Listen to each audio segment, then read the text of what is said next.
Assalamualaikum warahmatullahi wabarakatuh. Perkenalkan, nama saya Ardian Pramesivita, NIM 2223140 Di sini saya akan menjelaskan tokoh sejarah pemikiran ekonomi Islam, yaitu tokoh Abu Yusuf. Biografi Abu Yusuf. Abu Yusuf memiliki nama lengkap, yaitu Yakub bin Ibrahim bin Habib al-Ansori. Beliau lahir pada tahun 113 Hijriah atau 731 Masehi. Tempat lahir di Kufah, Irak. Abu Yusuf memiliki julukan yaitu Al-Ansor dan memiliki jabatan yaitu ahli hukum, hakim kepala masa pemerintahan Harun ar-Rasyid, dan memiliki pengaruh besar terhadap perkembangan pemikiran ekonomi Islam hingga saat ini. Karya-karya Abu Yusuf. Yang pertama ada kitab Al-Asar. Dalam kitab ini dimuat hadis yang diriwayatkan dari ayah dan gurunya. Ada dari hadis-hadis tersebut yang sanadnya bersambung kepada Rasulullah.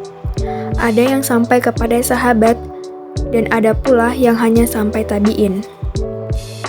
Yang kedua, kitab Ikhtilaf Abi Hanifah wa Ibn Abi Laylah. Di dalamnya dikemukakan pendapat Imam Abu Hanifah dan Ibn Abi Laylah serta perbedaan pendapat mereka. Yang ketiga, kitab Al-Kharaj. Kitab ini merupakan kitab terpopuler dari karya-karyanya. Di dalam kitab ini, ia menuangkan pemikiran fikihnya dalam berbagai aspek seperti keuangan negara, pajak tanah, pemerintahan, dan musyawarah. Pemikiran ekonomi Abu Yusuf. Dalam pemikiran ekonominya, Abu Yusuf menyatakan bahwa Anda tidak diciptakan dengan sia-sia dan tidak akan dibiarkan tanpa pertanggungjawaban. Allah akan menanyakan Anda mengenai segala sesuatu yang Anda miliki dan apa yang Anda lakukan terhadapnya atas permintaan Khalifah Harun ar-Rasyid. Abu Yusuf menyusun kitab Al-Kharaj untuk digunakan sebagai pedoman dalam pelaksanaan sistem perpajakan, yaitu menghimpun pemasukan atau pendapatan negara dari kharaj, usr, zakat, dan jizyah. Dalam kitab Al-Kharaj, pemikiran Abu Yusuf mencakup berbagai bidang, antara lain yang satu, pemerintahan, yang kedua, keuangan, yang ketiga, pertahanan, yang keempat, perpajakan, dan yang kelima, peradilan. Pemikiran Abu Yusuf dalam konsep-konsep ekonomi menitikberatkan pada bidang perpajakan dan tanggung jawab negara dalam bidang ekonomi. Sumbangan pemikirannya terletak pada pembuktian keunggulan pajak berimbang terhadap sistem pemungutan tetap atas tanah. Keduanya ditinjau dari pandangan dan keadilan. Terkait dengan keadilan, kepada Khalifah Harun ar-Rasyid, Abu Yusuf mengatakan, menghantarkan keadilan kepada mereka yang disakiti dan menghapuskan kezoliman akan meningkatkan penghasilan, mempercepat pembangunan negara, dan membawa keberkahan, di samping mendapatkan pahala di akhirat. Dalam teori yang lain, Abu Yusuf juga menunjukkan sejumlah aturan-aturan yang mengatur perpajakan, seperti kemampuan untuk membayar, kebijakan dalam penentuan waktu pemungutan, serta pemesatan pengambilan keputusan dalam pengadministrasian pajak. Abu Yusuf menganjurkan modal pajak yang proporsional atas hasil produksi tanah yang dianggapnya sebagai metode yang jujur dan seimbang bagi kedua belah pihak dalam keadaan hasil panen yang baik maupun yang buruk.